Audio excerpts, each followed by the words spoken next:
What's up, guys? I'm Nick, and this is Build Dad Build, a place where we believe that oil isn't just for strippers anymore.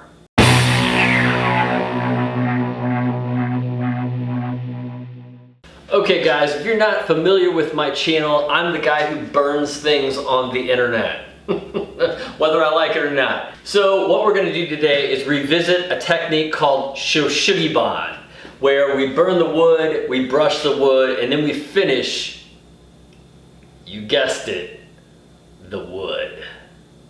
In the past, you've seen me use this technique both with a light burn and a dark burn. I've made several other videos about this process. I'll link those up here. Today we'll be working with pine. We'll be burning it, brushing it, and then we'll be finishing it with one of these oils. I went to the big box store and I just picked up the oils that were readily available. So I picked up some Danish oil, some teak oil, a little boiled linseed oil, and some tung oil. In a previous video, I'd used Simple Finish by Maker Brand Co. I'll link that video right up here. The reason we're checking out other oils is because one, that oil is kind of expensive, and two, apparently it's out of stock a lot. So I get a lot of questions on what you can use if that's not available or it's not your price point. So what I figured I would do is just kind of touch on all of these oils which are of consenting age and see which ones we like the best.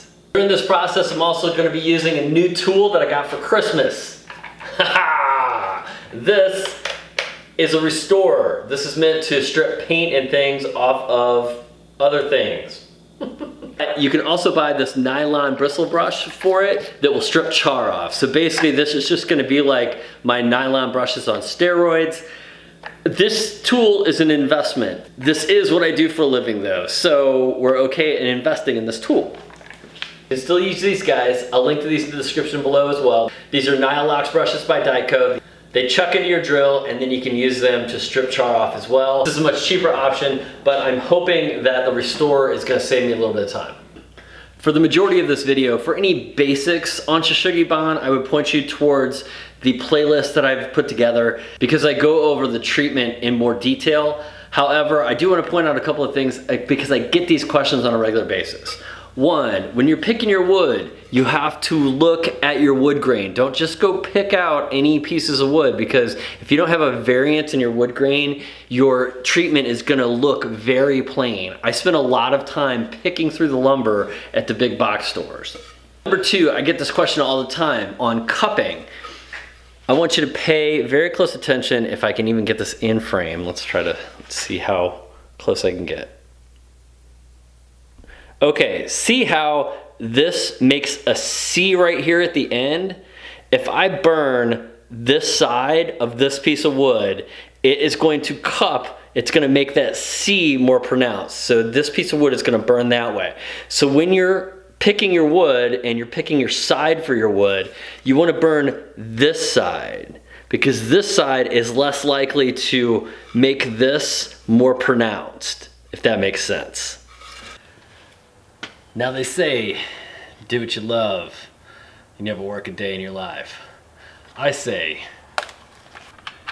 lighting stuff on fire qualifies.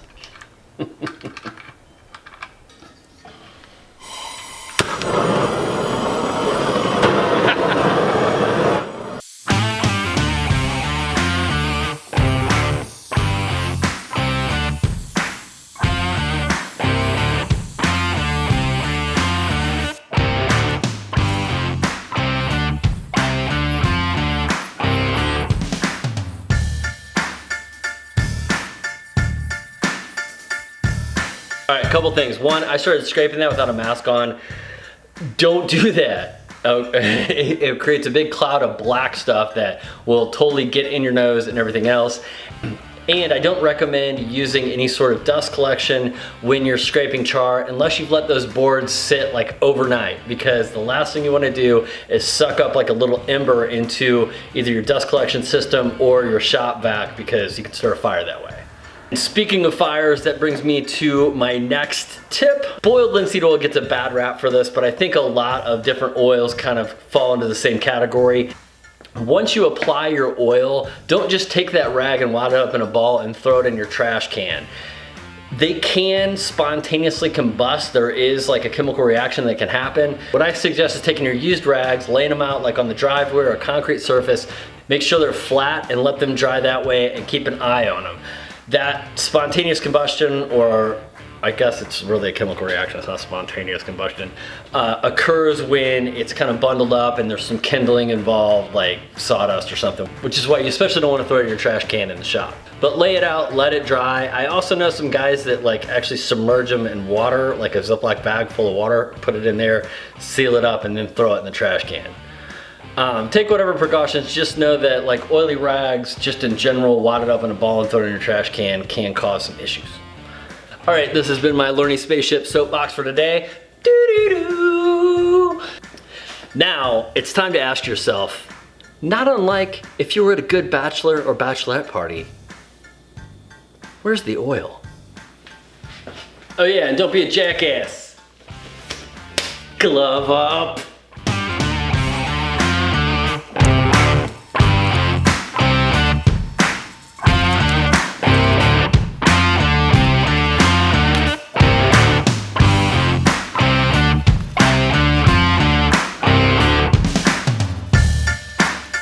Okay, it is the next day.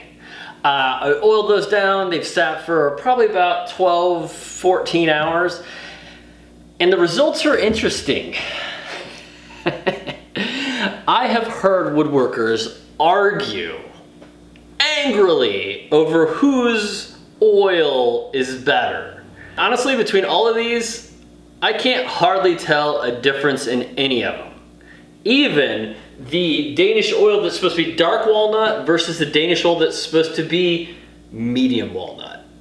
Like you'd think those would be different colors. I can't tell the difference. I can kind of see a difference in is the boiled linseed oil. It does look like it gives it a little bit of a warmer look. What I'm going to do is I'm going to show you each one of them, let you make your call, and then I'm going to wax all of these and buff them out and see if we notice anything after that. Because right now, my recommendation is if you want to use oil, go with whatever's cheapest. All right, let's check them out. We have tung oil. Now, let me say this. They may all look the same, but they all look amazing, I think. I just like the way that the oil looks on the wood. So that is tung oil. You've got that nice warm look about it. It looks pretty good. Okay, next we have the boiled linseed oil. On initial inspection, you're gonna say that this is a lot darker than the other ones. Let me just let you know that this portion of this board was darker to start out with. So while I do see more of a golden hue up in the top, that darker portion is from the torch and the wood grain being tight, not the oil. Okay, next up, the teak oil. Are you guys seeing a pattern here? Smells delicious though. So again, the teak oil looks fantastic, but I can't tell the difference between that and tung oil. Now, before I get to the next two, somebody tell me out there if there's just like clear Danish oil, because the only Danish oils I can find are different tints of walnut. So I don't know if that is just a thing for Danish oil or there's a clear one out there and they either don't stock it in my big box stores or if it's something you got a special order. But all I've ever been able to find is light, medium, and dark walnut. And I would think, since those are three different classifications, that those would be three different colors. But can you tell me which one is which? To me, if there's a difference, it's so subtle, I would never know. I would think that you could do half a piece of furniture with medium and half with dark, and you would never know the difference. There they are under the ugly lights.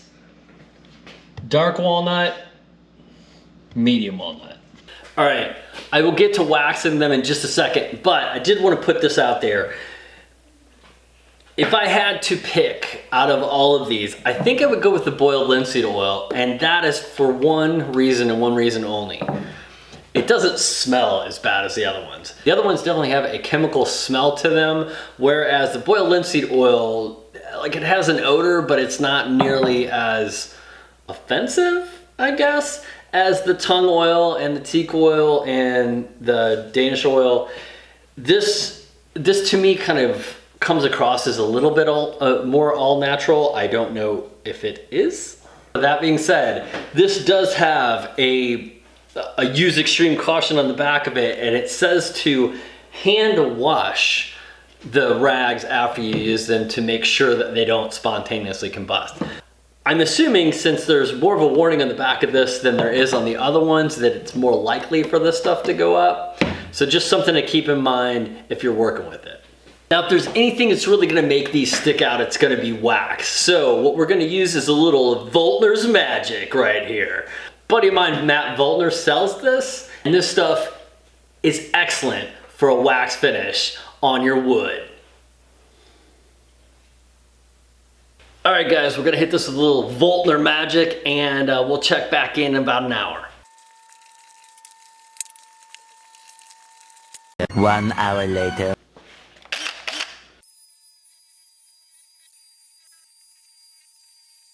All right, guys, we are back. It has been an hour.